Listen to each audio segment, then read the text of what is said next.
Let's go Lions. Let's go Lions. Let's not go Lions. Boo Lions. Boo. What?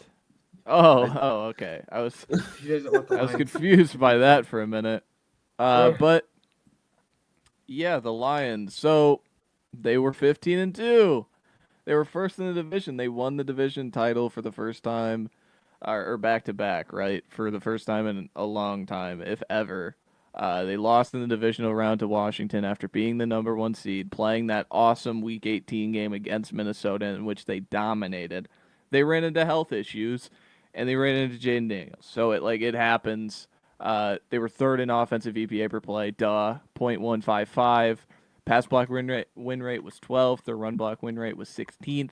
Their defensive EPA per play was 7th, negative .044. And you just think about how many things were cycling for this team throughout the season.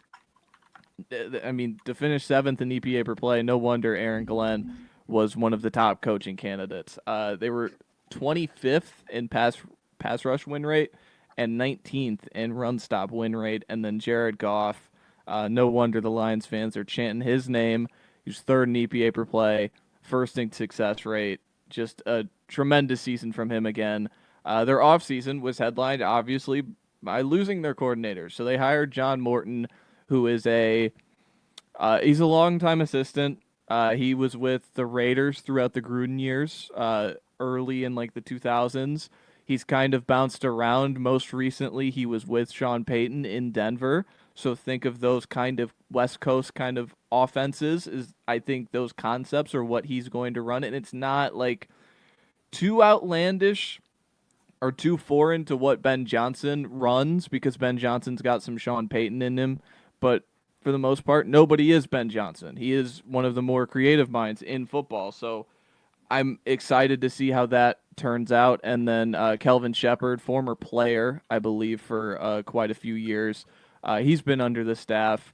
They're like listening to beat writers with Detroit is that like, yeah, when Glenn leaves to be a head coach, this is the guy. So I imagine they're not going to be any different on the defensive end. They're going to still run a lot of man coverage. They're still going to try and beat the hell out of you like the Detroit Lions do, because their head coach is still Dan Campbell. So, yeah. But their main keeps was just one major, which was Kirby Joseph. They signed to an extension, 4 years, $85 million. He's under contract till 2030. He led the league in interceptions. He became a star at the safety position. Tim Patrick came back, 1 year's $2.5 million. Derek Barnes, their off-ball linebacker, who didn't play much last season, they extended him 3 years, $24 million. And then I had to mention him. Marcus Davenport, he'll never leave me. 1 year, $2.5 million at Edge 2. Yes, that's right. Marcus Davenport is the Edge 2 on this team currently. And then their free agency, they kind of just swapped out Carlton Davis for DJ Reed. Let's see if it works out. I think Carlton Davis is much better at the things that they want to do, and specifically in man coverage and putting corners on islands. But again, we'll see. Roy Lopez from the Cardinals, 1 year, $3.5 million. And then Avonte Maddox, a nickel, kind of depth nickel, but over the course of this season, he's going to be asked to play because these corners got injured a lot last season. Their draft, Tyleik Williams in the first round out of Ohio State. Tate Ratledge, they traded up 3 spots to get him, gave up a 4th-round pick to get him. They tried him out at center for training camp. I believe they have completely abandoned that project, so he's back at guard, which is what he played at Georgia exclusively. Isaac Tesla from Arkansas, they traded 3 first-round picks, or 3 third-round picks. Excuse me. Pick 102, 26th third, and a 27th third to get this guy. He was awesome at the Hall of Fame game. So, again, I think he matches their mold of just beat the hell out of you. And then Miles Frazier, a guard from LSU, they traded up 11 spots to get him. And then Amon Hassanin from Boise State. He was a cool story along the draft, so if you haven't read up on him, go read about him. And then their departures, I'll run through them really quick. Carlton Davis, Kevin Zeitler, Afatu Melifonwu, Levi Owunzurike, still on the roster, but tore his ACL. Same thing with Ennis Rakestraw, their corner. He's on the roster, but I think he just had a shoulder injury, so he's on season-ending IR, so already the Lions are getting hit. And then Teddy Bridgewater, and then Zadarius Smith, question mark. Who knows? That leads me right into my season outlook question. Can they get an edge too, man? Like this, I mean, they're Darius Smith. yeah, I mean their edge rushing tandem of Aiden Hutchinson and anybody else who is like fine would be an awesome duo just because that's how good Hutchinson is. But right now they have Davenport and Al-Qadim Muhammad, and Josh Pascal is on the injury report already. So yeah, it's interesting. I think they need to get someone with a pulse, and Zadarius Smith is the main guy for a mercenary deal. I think it's the easiest one, but we'll see how that goes. I also like they had 37 total sacks as a team last year in 5 games with Hutchinson, and he left during the Cowboys game, by the way. They had 15, and he had 7.5 by himself. That was the pace he was on, and so they had 22 and 12 games, which is under 2. With him, they had 3 a game. So just having him on the field for hopefully, like, he can miss a few games, like 14 to 15 games instead of 5, is, I mean, it's still going to help them tremendously along the trenches. So, yeah, I'm excited to see that. And then the little pseudo question of like their offense. How much does it change? I kind of went on a tangent already about that, but how much does it change? I think their top end talent is still really, really good, so they're still going to be a really, really good offense. But maybe they're not third. Maybe Jared Goff isn't like any efficiency metric saying like, oh, I'm the second best quarterback or the first best quarterback. Maybe he's fifth, and maybe the total offense is like 8th. Who knows? We'll see. But yeah, let's get into the schedule. Yeah, I was just gonna say. mean, You're making great points. I again take this with a grain of salt. It's training camp, whatever. But the rumor out of training camp is that it's taking a lot more time to get this offense established than what you would have thought. Now, who knows? It's still a month away from week 1, so pretty cool to say that now. But just saying, I mean, take that with a grain of salt. This offense and this defense, I anticipate to look a little bit different. However, this roster, man, I like this one just as much as I like the Vikings one, if not maybe a little bit better, just because they have more of a stable guy, I would say, at quarterback, just for right now, because who knows what JJ McCarthy is. But yeah, I'm excited to see what this team can do just because of the amount of changes with the staff on the sideline. Ben, what you got?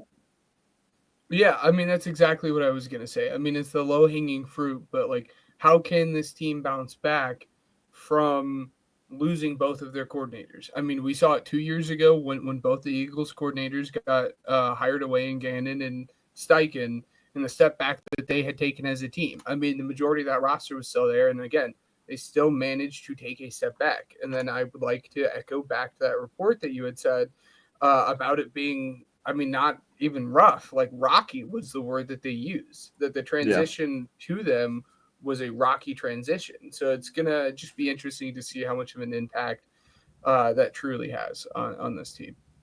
Let's dive into it and see how much of an impact we predict it to be.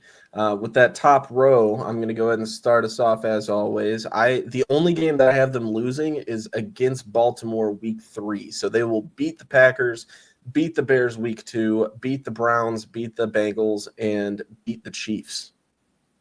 Matt? I have them going 3-3 in that stretch. I have them losing to Green Bay, beating the Bears, losing to the Ravens, beating the Browns, losing to the Bengals, beating the Chiefs. So they kind of just ping pong those games up until that Buccaneers game. Okay. Yeah, I mean, my schedule is right, basically right up there with you, Matt. I have them losing to the Packers, beating the Bears, losing to the Ravens, and then winning both the Browns and Bengals, but then losing to the Chiefs, putting them at that 3-3 record. Next row, I have them losing before the bye. I just figured it's typical football because, I mean, I don't know. The good teams always do that. They beat a good team and then they lose against a team that's like, yeah, it's competitive, but I don't know. So they'll lose against the Bucks. They'll be 4-3 going into the bye. That's wrong. 1, 2, 3, 4, 5. 5-2. Sorry, I corrected myself here. 5-2 going into the bye.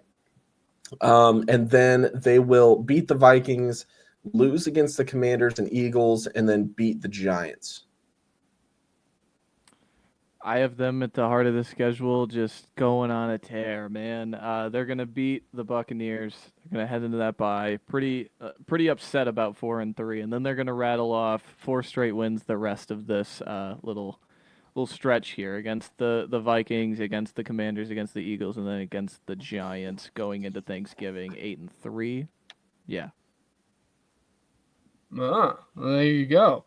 I do have them beating the Buccaneers, putting their record into the bye at 4-3, just like Matt had. And then I have them beating both the Vikings and Commanders here, losing to the Eagles and beating the Giants. So I have them with 4 losses headed into Thanksgiving here. Next game, I have them beating the Packers, beating the Cowboys, beating the Rams, beating the Steelers, beating the Vikings. At this point, the division's already secured in my eyes. They'll be at 11 wins in my count. So they're going to rest their starters week 18 in preparation of their wild card round matchup. And they will lose against the Bears. I can already see it now. This press conference is going to be all Ben Johnson. Well, I wish I could have gotten that week 2 matchup back, but we'll still take a win and go 1-1 looking into next year. Matt? Oh, wait. Sorry. 12-5 for the Lions is the final. I'm sorry. Yeah. 12 wins going into 17, rest in the final. So they're gonna rest, but they still have like the 1 seed on the line. I don't think so. I think I had somebody else at like 13. I think I had somebody else at 13 wins. So that's my prediction. I forget if it's the Eagles or who it was. It was somebody in that division. It was either the Eagles or the Commanders. But I remember 13 wins somewhere in the NFC. Division, by the way. Okay, so I believe it was the Eagles then, and I think I had them at 13 wins. So they were 13 before week 18. So that was why I just went ahead and predicted that they're resting the starters anyway. So they would lose the tiebreaker anyway to Philly because they lost to Philly in my prediction. I see. I have them losing to the Packers. I have them beating the Cowboys. I have them losing to the Rams, beating the Steelers, losing to the Vikings, beating the Bears, finishing at 11-6. Once Ben finishes, I'll talk about their over/under. Yes. I have them beating the Packers, losing to both the Cowboys and Rams, beating the Steelers, and then losing to the Vikings and Bears. It's a rough end of the schedule for them. I have them finishing at 9-8. Maybe I'm taking too much of my personal experience as an Eagles fan. But again, I really think losing these 2 top end coordinators is really going to play an impact on this team. All right. So Matt was going to dive into the over/under here. Yeah, so they're so I have them at 11. Ryan, you had them at a firm 12. Ben, what did you have them at? 9-8. 9-8. Okay. I just wanted to make sure everybody heard that again. Their over/under is 10.5. Plus 115 on the over, minus 135 on the under. They're the favorite to win the division, plus 160. Yeah, I mean it. I don't see them winning 15 games again. I think that's just too crazy to think about. I'm going to pull up their schedule one more time. Just looking at, like, the NFC North really got to step up in just competition, purely. Like, looking at, facing the AFC North this year and the NFC East this year. So that's just a step up, and they got to play each other, too. So I don't see them winning 11 games, but, yeah, I mean... Ben, explain your 9 wins. I'm interested. Again, I mean it's an automatic 4 it's losses. Just scar for me, tissue, in my opinion, just because of it's 4 losses automatically there for me personally because of the division. I think all of the teams in this division are fairly matched outside of one of them, but I still have that team going fairly well as is. But again, yeah, I think a lot of that has to come back with personal experience when it comes to losing 2 top end coordinators. It is really, really, really hard to turn around in a year that you just played very well and install a new I mean, obviously not a completely new offense, but install a new offense, install a new defense along like replacing the leadership that both of these guys have. I mean, that's one of the things that people harp so much about Aaron Glenn specifically, was the kind of leader and the kind of man that guy is. And I just think it's going to be hard to have an amazing season with both coordinators lost. That being said, 9-8 does get them as the 7th seed for the wild card, so they still are making the wild card here.